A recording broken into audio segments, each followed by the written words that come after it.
Welcome to the Pacey Performance Podcast. Today I'm speaking with strength, speed and power coach at the Sydney Roosters, Keir Wenham-Flatt.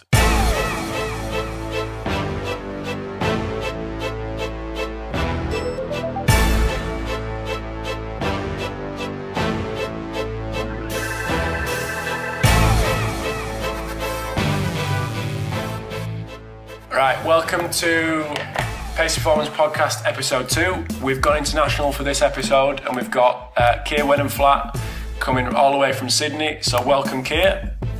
Thanks, Rob. Thank you for having me. Not a problem, mate, not a problem. So anyone who doesn't know who Keir Wenham-Flatt is, would you be able to give us a little bit of background about yourself, where you are, what you're doing at the moment, where you've been? Yeah, I am a strength and conditioning coach working in professional rugby league. At the moment, I work for Sydney Roosters in the NRL competition in Australia, where I'm responsible for the team's speed, power and strength work, and also some sports science stuff.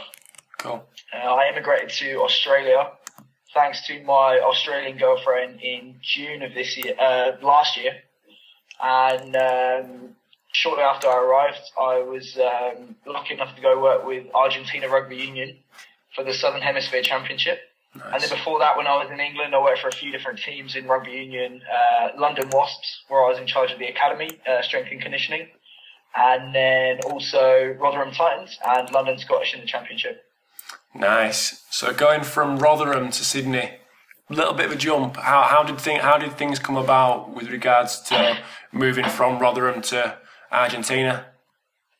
Well, it's one of those things where relationships and network probably counts for more than qualifications, despite all the effort that we all put into qualifications. Definitely.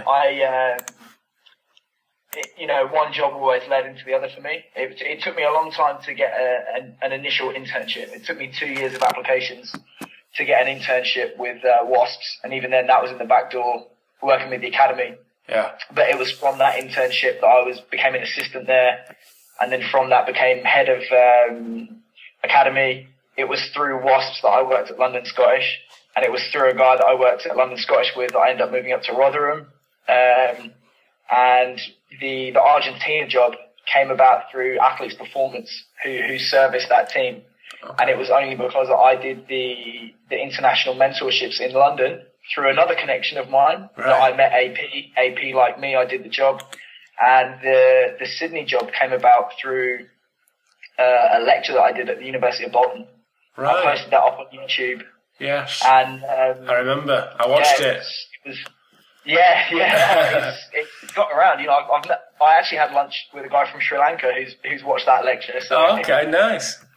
Yeah, it's paid dividends in terms of the network, and it was that the interns here last year looked at, and then that got passed up the chain, and yeah, that was how Sydney Roosters became aware of me. So you did the lecture at Bolton because I did. Yeah. So how did that come about initially? That was just because I did my postgrad at Bolton. Ah, I see. Okay. Yeah, when I left university, there was only 2 places that actually offered a specific strength and conditioning course. Yeah. One of them was Bolton part-time, and the other one was Edinburgh full-time. I see. And I picked Bolton to be down south with my girlfriend at the time. And a week after I applied, we broke up, and then I just stuck with the decision. Nice. Yeah. So this issue, well, not issue, but this relationship with Athletes Performance, just talk to us a bit about that with regards to the Argentina, how that kind of relationship works and how you became part of it.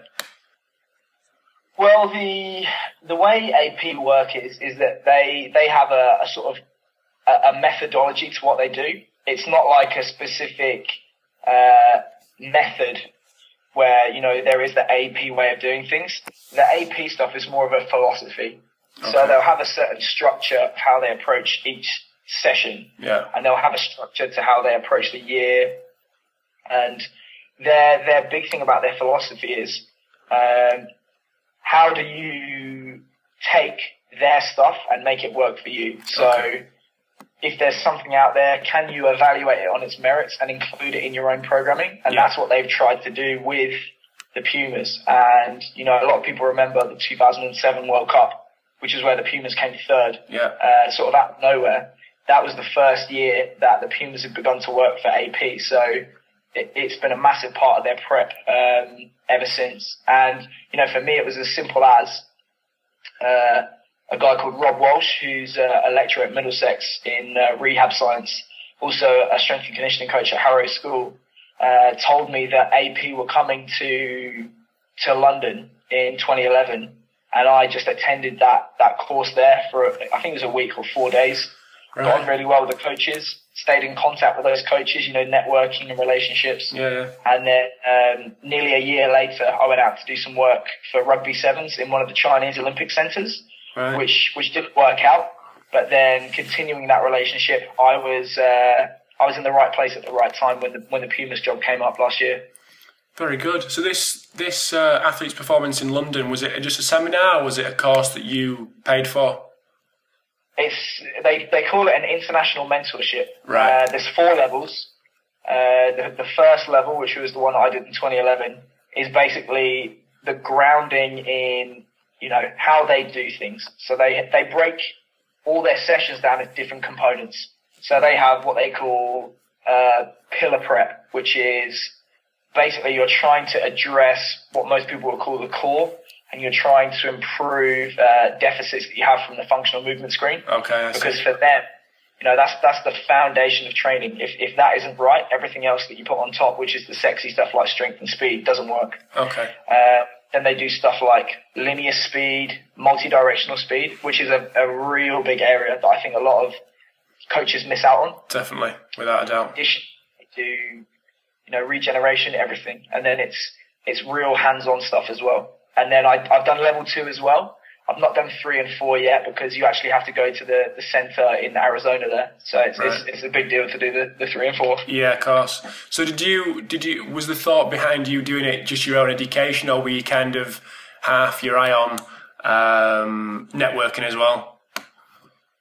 I think it's a bit of both. Okay. I think any learning opportunity that you do, there's going to be other like-minded coaches there. So, whether you think it is or it isn't, it's an opportunity to build your relationships and build your network and get yourself out there. Yeah. But I'd spoken to coaches before about what the AP system offered and where I thought I was weak. And I realized coming into coaching in my first and second year, I was very, very comfortable in the gym. Yeah. It was in terms of the speed, particularly multi-directional as well as linear, that I needed to improve upon. Yeah. And, the longer I go in my career, I've sort of said to you before that a coach friend of mine, James Smith, always says that getting strong is just like falling out of a boat and hitting water. Like the real challenge as a coach is to get athletes fast. Yeah. And the longer I go on, the more important that becomes to me. So I know we're plugging athletes' performance a hell of a lot, but yeah, that's fine, obviously. But how much was that level 1 that you did? That was, let me think. I think it was in the region of $2,000 US. Okay. So it's a big investment, but yeah, if you consider what you're getting out of that, it's a real good investment. Yeah, so you're getting guys who do, they do all the pros, NHL, Major League Baseball, NFL Combine. They do the military and SWAT teams in America, and that's a real where science meets actual in the trenches coaches. Those are guys who are doing it every single day. And obviously for yourself, it was an investment paid off. Oh, massively, yeah. Yeah, massively. Definitely. Cool. That's good stuff. So just getting into the from looking at your website, which was obviously your old one now, but we'll come on to your new one a bit later. A few things you posted online about Olympic lifting. I know we spoke about this before, but you're not a huge fan. Can you tell us why? Yeah, I think your job as a strength and conditioning coach is to improve performance on the field. And if you can do that, your next job is to do that in the most efficient manner possible that causes the least amount of detraction from what you do in the field and the least amount of coaching time, the least amount of fatigue, the least amount of aggravation of injuries and stuff. Yeah. And I think in that regard, the Olympic lists are, quite frankly, a pain in the arse. You tend to spend a huge amount of time coaching athletes on them, which means that you have to compromise the load for that huge amount of time that you're coaching them. And if you're compromising the load, you're going to compromise the training effect that you get. Yeah. They tend to aggravate wrists and shoulders, I find, particularly in contact sport athletes like rugby players. Yeah. And I think it was Charlie Francis said, if you teach athletes something, you'll get a third that will get it straight away. You'll get a third that will get it after some time, and you'll get a third that will never get it. And with the Olympic list being so technical, you know, there are a third that are never going to get it. And to an extent, you're robbing them of a training effect. Yeah. And I found that, you know, through research, there's a lot of scientific reasons not to do them in terms of specificity.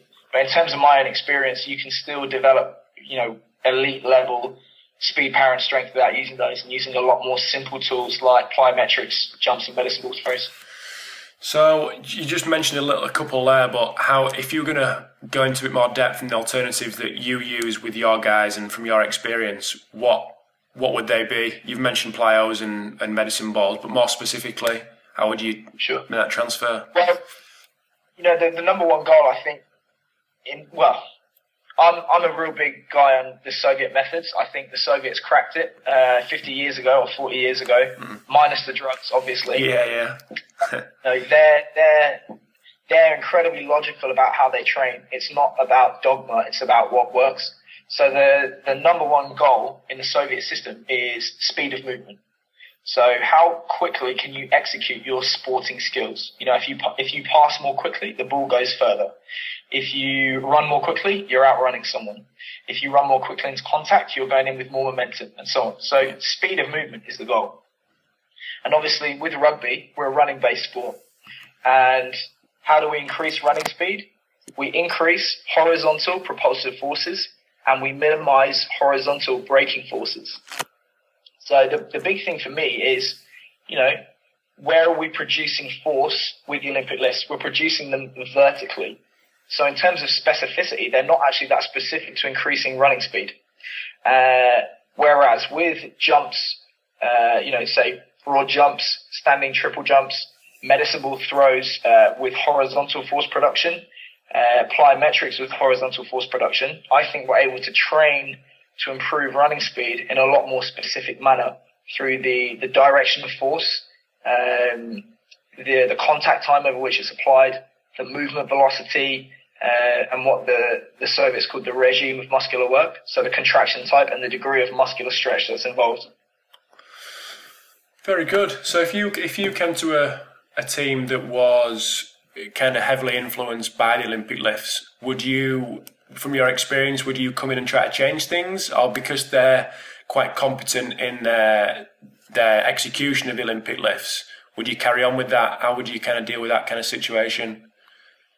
Well, I think you've got to balance a few different variables there. So, you know, big thing is the program doesn't count for shit unless the players believe in it. Yeah. So if they're married to the Olympic lifts and they believe that the Olympic lifts are, you know, the best thing since sliced bread, you've probably got to keep them in.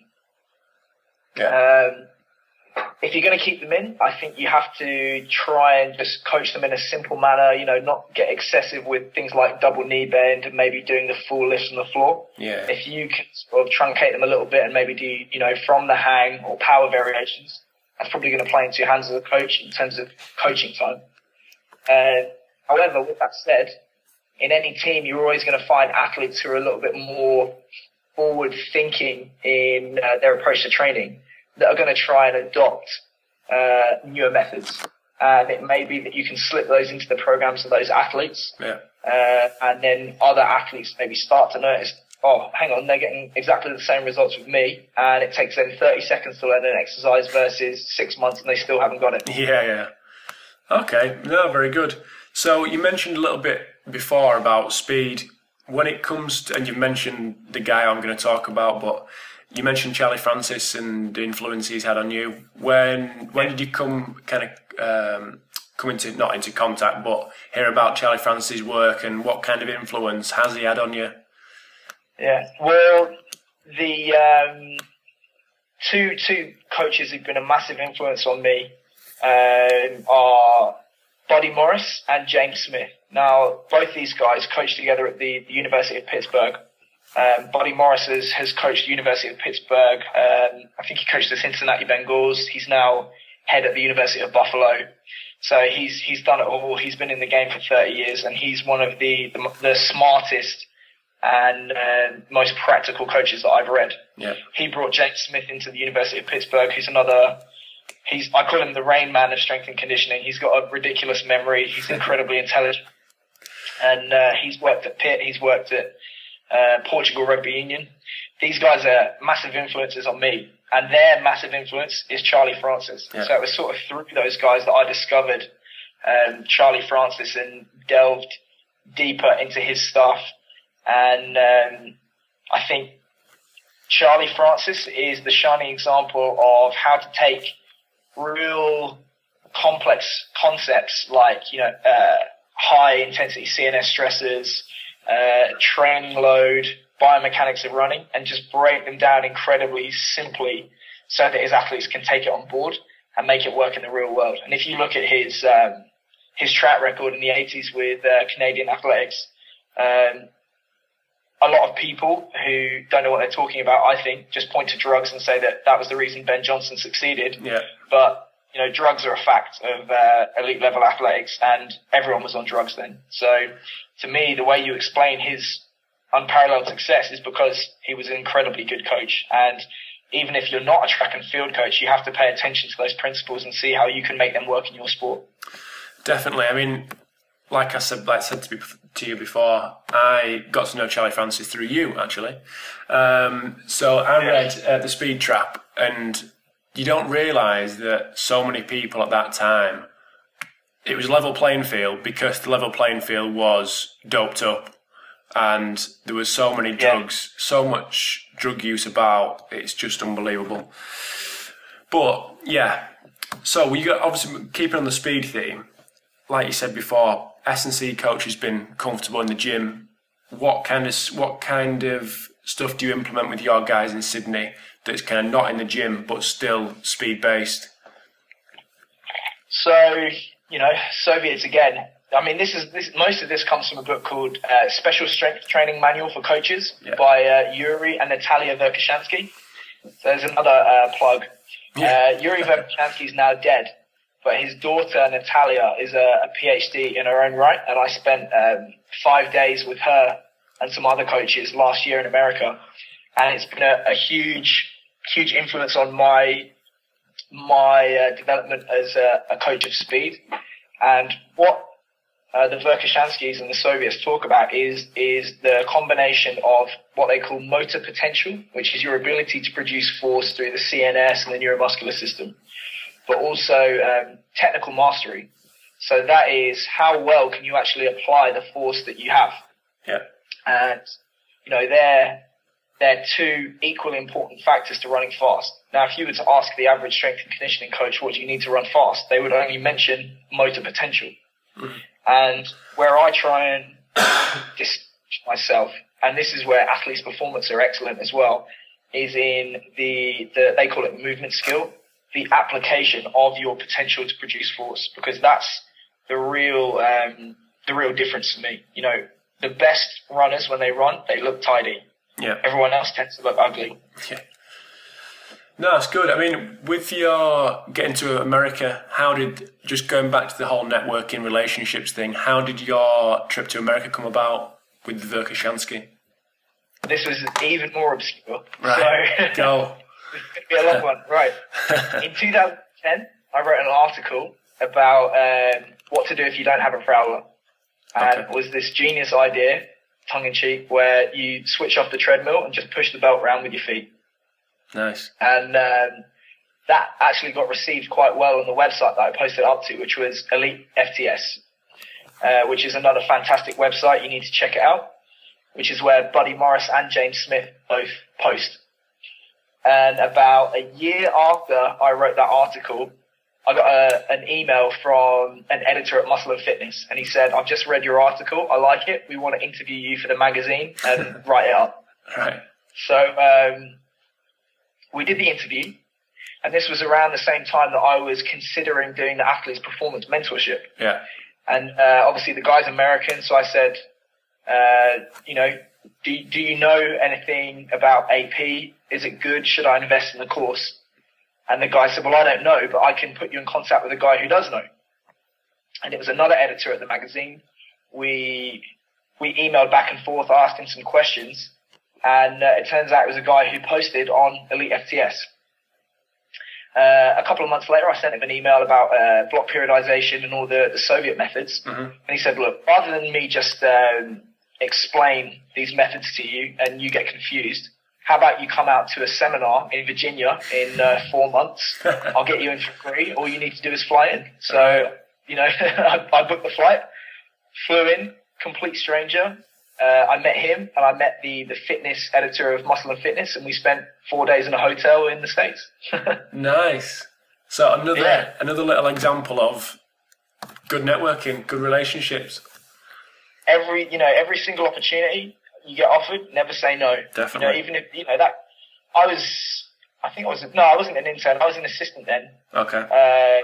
So that trip probably cost me £1,000, and I earned less than £10,000 that year. So at the time, it was a big investment. Yeah. But I think if you spend money on education, you're always going to get more than that back. Yeah. No, I totally agree. Definitely. Totally agree. So yeah, looking at education, as part of my ongoing education at the moment, there's been a lot of debate through the guys who I'm involved with regards to movement screen and FMS in particular. I know you've used it with your guys. What's your take on it? Why you use it? Do you kind of modify it? Do you stick to the traditional screens? Tell us more how you use it. Yeah, well, I'm a big FMS fan, and that's probably through my association with Athletes Performance. I should say that the FMS comes under some criticism because a lot of people say, just because an athlete can in a screen doesn't mean that they will on the pitch.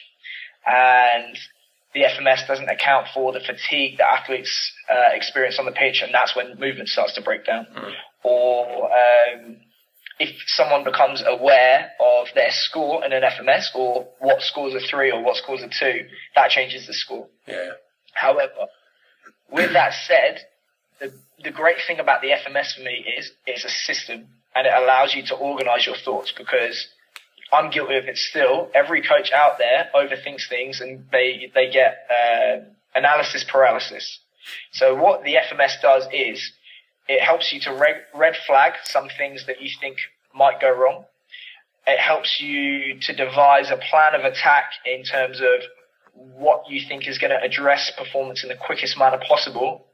And it just gives you, most importantly, a simple number to give to technical coaches, because they don't want to hear about research or, anatomy or physiology. If I've got the FMS, I can just go to a rugby coach and say, right, this guy's a 14, we don't need to worry about him. Yeah. This guy's a 9, here's his weakness, here's what we need to do. And that's great, because systems make things work, and that's most important, getting the job done. However, with that said, I think it was Craig Liebenson recently at University of Stanford held a debate between Stuart McGill and Gray Cook on screening and the value of screening. And in particular, speaking to the physios here at the Roosters, I've come to try to evolve my opinion a little bit more, where the FMS is not the be-all and end-all of screening, because it's so general. Mm. We need to start including some screens which are specific to the sport and actually account for force production and fatigue and so on. So I would say anyone out there who wants to screen, the FMS is a fantastic grounding, but then you need to add the cherry on top in maybe a screen that's specific to your sport and starts to account for fatigue and force production. So what kind of, it might be a bit intrusive, but what kind of additional screens might you implement for rugby lads? So, for example, having done a lot of FMSs on rugby players, you are never going to find a kicker who doesn't have a bad back and have an asymmetrical active straight leg raise. Yeah. And from that, you can get some back pain stuff. You can get some adductor problems. You can get, real tight piriformis stuff. So one of the things you could do maybe is say, right, well, if kickers have adductor problems, how about we start doing a squeeze test in 3 different positions with the leg. If you've got a prop, for example, they're going to push in the scrum in basically a squat position. Maybe you can start to analyze how they control their body in an isometric squat position under fatigue. Mm-hmm. Or if you've got an outside back, their job is basically to run fast. Maybe you should start analyzing their movement in sprinting in slow motion. Mm. Very good. No, that's all right. That's cool. That's very cool. So, just getting on to, I mentioned your old website a little bit ago. Yeah. You've got a new one out. Is that correct? I do, yeah. I was on trainingbykeir.co.uk. Yeah. I started out very general, just doing health, fitness, strength, nutrition, all that stuff. But then, I realized the longer I work in rugby, the more I only get questions from rugby players, and I only work with rugby players. So I've decided to just stick to that niche now, and I'm on rugbystrengthcoach.com. Nice. And it's there. I'm just going to be writing about all different aspects of strength and conditioning for rugby for coaches and athletes. Mm. And I also have an online coaching program where I consult with individual players all over the world. So how does that kind of online coaching work? Is it Skype? Is it emails? Is it contact? Well, it's whatever people are comfortable with, really. Okay. The way it works is it's not for a beginner who needs actively coaching throughout what to do. Yeah. What it is more for players who've got some experience in training. They're not beginners anymore, but now they start to need a bit more direction and a bit more complexity and a bit more intelligent programming. Mm-hmm. So what I'll do is I'll devise the program for them based on their individual needs and a consultation. I'll fire it over to them in PDF so it works on their smartphone. Nice. And then they can coach themselves through it. Excuse me.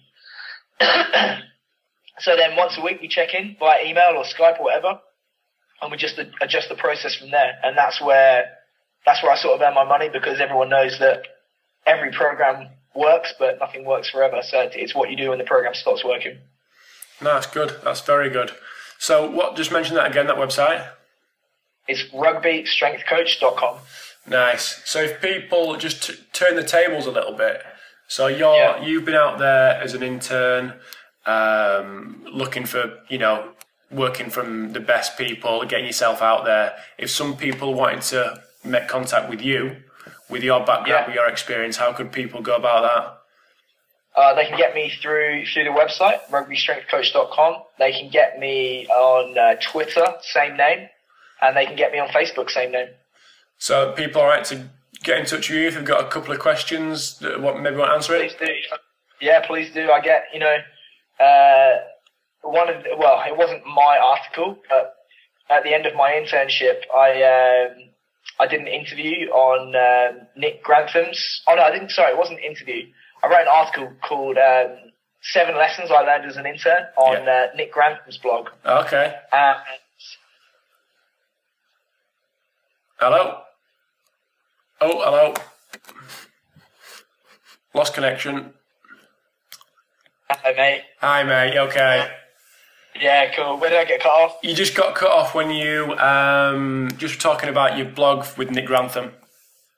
Okay, so I at the end of my internship at London Wasps, I wrote an article called 7 Lessons I Learned as an Intern. Yeah. And I posted that over to Nick to see if he wanted to do it as like a guest blog. Oh, okay. And it proved pretty popular. So I peaked very early with that treadmill push article. Nice. One about being an intern. And I still get emails now about getting started in the industry and about that article. Yeah. No, very good. Well, that's a good chat we've had. Good quality 30 minutes. So what I'll do, I'll just round up, and I'll let me go to bed, let you get on with your day. Yeah, mate, cool. So if you want to get in touch with Keir, it's you can get him on Twitter, get him on Facebook, and obviously his new website at Rugby Strength Coach. if you want to get in touch with myself or, through Keir, it's at Pacey Perform, and take a look at my website as well at paceyperformance.co.uk. So thank you for listening. Apologies for a little breakup. That's what you get when you're talking 3,000 miles or whatever it is, something ridiculous. But thank you for listening, and we'll check out next time. See you later.